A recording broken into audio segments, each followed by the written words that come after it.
اولا نكمل على كلام عمر باش ما نعاودش من البدايه. اولا اعتقد بانه رفض الطاس كان رفض الكاف للجنه الكاف كان واضح منذ البدايه. نعم. ما تقدرش الكاف اليوم تتراجع على كل الخطوات التي اتخذتها منذ الجمعه الماضي، موعد وصول فريق نهضة بركان إلى الجزائر بتلك الخارطة الوهمية. ما كانوش قادرين يتراجعوا وما راحش يتراجعوا. اليوم المفر للحل الآن متواجد على مستوى الطاس، تريبيونال اربيترال دو سبور.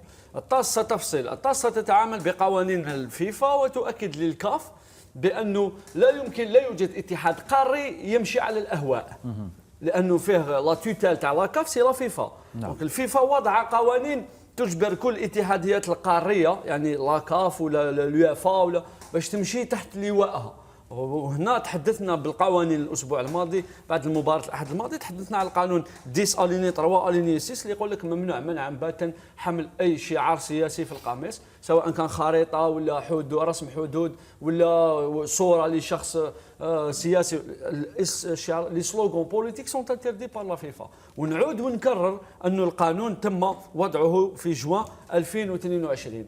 كاين الكاف اللي هي هيئة مستقلة عن الفيفا. الكاف بأعضائها وبتواجدها في الرباط هيئة أعلى من الفيفا حسب خبراء الكاف، اللي منهم اللي وقع العقد، اللي وقع البيان النيجيري. عندنا حتى صوره، النيجيري اللي وقع القرار اللي صدر يوم 24 افريل لوالده تم فصله من الاتحاد. هذا هو سامسون اماسو على ما اعتقد. هذا والده تم طرده من طرف الفيفا بسبب الفساد في الكاف. لذلك هذا الشبل من هذا الاسد، يعني نفسهم هو ووالده. هو رئيس لجنة. شوف هنا هذه الصورة متواجد في المغرب رفقة موتسيبي الدمية، موتسيبي الدميه المغربيه موتسيبي الذي يلعب بهم لقجع كانه كاراغوز. كيما كيكون صغار يجيبوا كاراغوز للمسيد تخلص دراهم وتدخل تشوفه. موتسيبي مجرد دميه في يد فوزي لقجع في يد المغرب بسبب كل ما فعله في المغرب، وهو يخاف الظهور. شأنه شأن أعضاء الكاف السابقين الحاليين اللي موجودين في الاتحاد الدولي. هذا هو أداموس الذي تم طرده من الفيفا بسبب هاي انكوربشن أليجيشن، هكذا أمين رام، يعني تهم الفساد الموجودة حوله. ابنه سار على نفس طريقته. الاتحاد الإفريقي اليوم وضع نفسه في ورطة كبيرة، لأنه أعتقد بعد الذهاب للطاس لما تكون الطاس منصفة وتتعامل بقوانين الفيفا، أريد أن أرى أوجه هؤلاء العبثة بعد صدور قرار الطاس. أعتقد بأنه وقت التغيير على مستوى الكاف قد حان، لأن الخضوع والخنوع الذي يمارسه أعضاء هؤلاء اللجان كلها للطرف المغربي قد زاد عن حده. حتى فيه الحديث اليوم تصور أنه سيتم تأجيل كأس إفريقيا 2025 سنأتي إليها بعد قليل، وسنلعب المونديال وكأس إفريقيا في سنة واحدة. سبحان الله. الفيفا قلت لك كاين هي نورمال لا توتال سي لا فيفا، وتجي تحت الفروع الاتحاديات الخمسة القارية، لكن الكاف فوق الفيفا. نعم. أمين، تعليقك على رفض لجنة الطعون بالكاف للطعن الذي تقدم به اتحاد العاصمة. طبعا حتى يفهم الجميع، لأنه البعض لا يفقه كثيرا في هذه القوانين ويطرح أسئلة متكررة.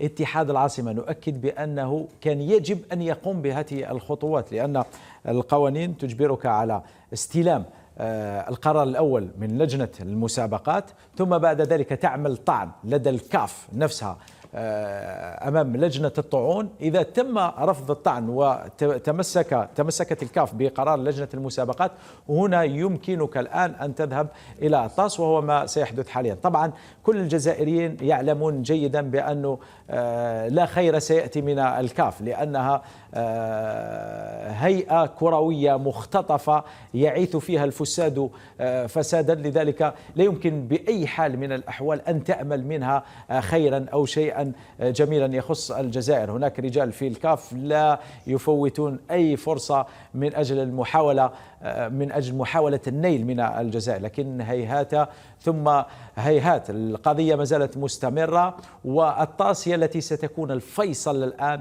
في هذه القضية. هذا حتى يفهم الناس، لأنه يسألون دائما عن طاس تذهب إليها بعد أن تستوفي كل الإجراءات أمام الكاف. هذا هو القانون. تفضل آمين. لو لم يكن كذلك لما ذهبنا أصلا إلى الكاف ولا استبقنا الأمور وذهبنا مباشرة إلى الفيفا، لأننا نعلم أنهم مرتشون وأنهم فسد وأنهم عصابة تحكم دهاليز الاتحادية الإفريقية لكرة القدم. لا عجب، لأننا لازلنا في قارة إفريقيا، نتحدث عن قارة إفريقيا. الاستثناءات والعجب العجاب دائما يحدث في القارة الإفريقية. لا نشاهد مثل هذه القضايا في أوروبا ولا في أمريكا اللاتينية. دائما ما نشاهد مثل هذه المسرحيات وهذه التمثيليات في القارة الإفريقية. بيان الكاف اليوم واستكمال أو مشهد مشهد ختامي استكمالا للمسرحية التي تم تمثيلها منذ وصول نادي نهضة بركان إلى مطار هواري بومدين لمواجهة نادي اتحاد العاصمة. كان عليهم أن يستكملوا مشاهد المسرحية حتى تنتهي. الآن علينا أن نأمل فقط في مصداقية الفيفا، وهي أعلى هيئة كروية في العالم. إن تم العمل بالقوانين فالحق وكل الحق مع الجانب الجزائري، وإن تم الدوس على القوانين مثل ما تم الدوس عليها هنا في الكاف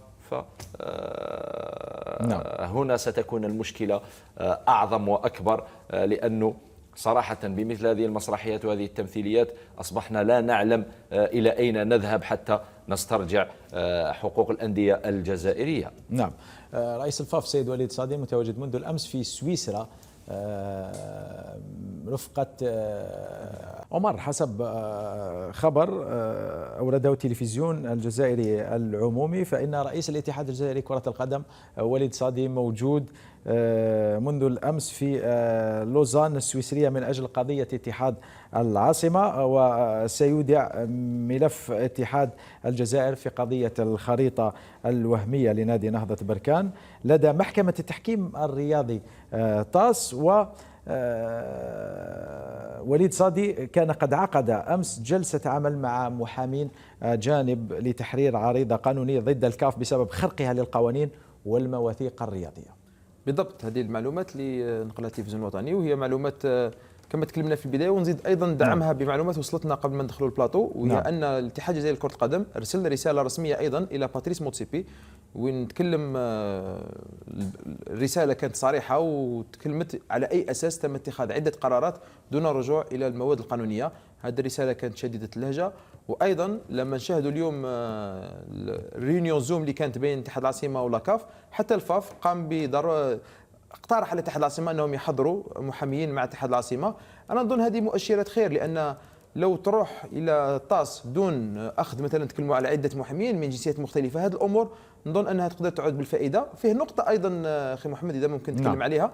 تكلم اخي امين على المسرحيه، انا حبيت نولي لنقطه ممكن ما تكلمش عليها الاعلام. تخيل اخي محمد ان في شهر اكتوبر 2023 لما تم انشاء سوبر ليج، قاموا بوضع الأندية 8 اللي تشارك في المنافسة، وعند وضع نادي وداد البيضاوي تم رسم، كان فيه فيديو، تم رسم الخريطة الحقيقية للمغرب دون الخريطة الوهمية اللي الآن معتمد عليها من طرف الكاف. نعم. مباشرة بعدها قبل تقريبا 24 ساعة قام نادي وداد البيضاوي بالتدخل بقيام بطعن، تم نزع الفيديو وتعويضه بفيديو آخر بالخريطة الوهمية. هنا نلاحظوا يعني كيف الكاف ما تعتمدش على أمور مبنية على قاعدة، لأن على أي أساس اعتمدت الخريطة الأولى؟ هذا دليل على أنها اعتمدت على أمور دولية متعارف عليها، نتكلم على الأمم المتحدة. والأكثر من ذلك أن فريق الوداد البيضاوي لما واجه آنذاك نادي إنيمبا رفض أنه يدخل للقاء بالخريطة الوهمية، ولكن دخل تدريبات بالخريطة الوهمية لأنه كان خائف لتعارض العقوبات. أنا نظن هذا يبين لك أن لو فيه أمور ممكن تكون في فائدة الكرة الجزائرية ما راح تكون على مستوى الكاف، وإنما على مستوى محكمة التحكيم الدولية. إن شاء الله تكون خير، لأن لو كان العكس لا أرى كيف يمكن مواصلة في ظل هذه الأمور اللي ليس لها علاقة بالرياضة. أنا نكمل على كلامه فقط في خصوص البيانات التي إصدرها الكاف. نعم. هل في كل مراسلة تم الرد عليها؟ كي ترد في المراسلات حمال ديك عمر تستند على قانون واضح، قال القانون فلان يقول كذا، قانون كذا، وكأننا في غابة. الكاف غابة كبيرة وما فيهاش حراس، لا ندعم كلامك بدون اي استناد الى اي قانون. تفضل عمر تفضل. زيد فضلك. ولكن لو نشاهدوا القرار اللي كان اجابه لطعن الاتحاد الجزائري لكره القدم، البند الوحيد اللي تم الاستناد اليه على ماده قانونيه كان لما طالبوا الاتحاد الجزائري بالتوجه للطاس اعتمادا على الماده القانونيه. لي دو بروميير ديسيزيون ما فيهم صح، ما فيهم ولا ما عدا القرار الثالث اللي هو بالضبط. الاتجاه الى الطاس ورفض اي طعن اخر. استندوا الماده، لكن في القرار الاول والثاني لا يوجد اي ماده تم الاستناد اليها. يعني اليوم يتصرفوا بالاهواء وكانها زريبه الفاف مجرد زريبه اكرمكم الكاف اكرمكم الله، مجرد زريبه حيوانات تسير تلهو وتلعب داخل، ما كان لا قانون لا ولا هم يحزنون، لا يتم الاستناد الى القوانين، يتم الاستناد فيها الى الاهواء. وانا كنت من ابرز انا واحد من الناس اللي دائما نقول الفواغيتي باسطا من هذا الكاف ما يحبوناش من لي زاني 60. الافارقه لا يحبوننا منذ الستينيات، وما حد في كل مره كانت فيه مشاكل بين الاتحاد الجزائري. لكن انت تقول توقف او باسطه، يعني ما العمل؟ هل هذا حل؟ قادروا الاتحاد الافريقي لا ليس حل. شوفوا اتحاد قاري اخر نلعبوا فيه، لانه هذا الاتحاد ما يقدرش يتسقم وما راحش يتسقم الى يوم الدين، لانه اتحاد فاسد. لا، الجزائر ستناضل من اجل اصلاح. لا اسمح لي ميدو، مش تناضل الجزائر. لا ما تناضلش وحدك، تناضل مع الشرفاء في افريقيا، تناضل مع الشرفاء في افريقيا من اجل اصلاح ما يمكن اصلاحه. اما انه البعض يقول لك لماذا لا نتبع بعض الاساليب الذي يتبعها جيرونا، فانا ارفض رفضا قاطعا ولست ابدا مع هذا الطرح. الجزائر لديها مبادئ ولديها مواقف، ومعروف أن الجزائري يموت من أجل مواقفه. هذا البلد يا ميدو دفع فاتورة باهظة من أجل نيل استقلاله، ونحن نعرف معنى كلمة الحرية ومعنى كلمة الاستقلال، ونظن حتى مع بعض الشعوب الإفريقية حتى تنال استقلالها، وجنوب إفريقيا خير دليل على ذلك. الآن هناك مشكلة كبيرة في الكاف. هذه الهيئة الكروية أصبحت مختطفة، الخاص والعام يعلم هذا. الآن عليك أن تناضل بالطرق القانونية بالطرق الشرعية في ظل احترام القيم والمبادئ الرياضية من أجل إصلاح هذه المنظومة. هذا هو الحل. لست مسؤولا عن نتائج ميدو، أنت تعمل. ما تقدرش دير ريفولوسيون لست مسؤولا ميدو. أنت يكون عندك خط واضح ومبادئ وقيم وثوابت، وتناضل من أجل إعلاء كلمة الحق، وبعد ذلك لست مسؤولا عن النتائج. النتائج والغيب والمستقبل كله بيد الله. هذه القارة لن تنفض الغبار عن نفسها إلى يوم الدين. أنا نقول لك ما تقدرش دير ثورة مع مانيش حاب نذكر البلدان باش ما نوليوش. علاش صارت ثورة في الفيفا وتم اقتياد الكثير من الأشخاص إلى السجن؟ باسكو الأف يتدخل. معليش لماذا تمت السلطة عليا تدخلت؟ معليش ميدو كبيرة كما يقولوا ضربت الداخل. يمكن الإصلاح ميدو في إفريقيا. والله لن يتم إصلاح الاتحاد الإفريقي وتخاطروا كما يقولوا بالعامية كما ما تقدرش دير ثورة مع شعوب مماثلة، مع أشخاص مماثلين باش ما نجمعوش.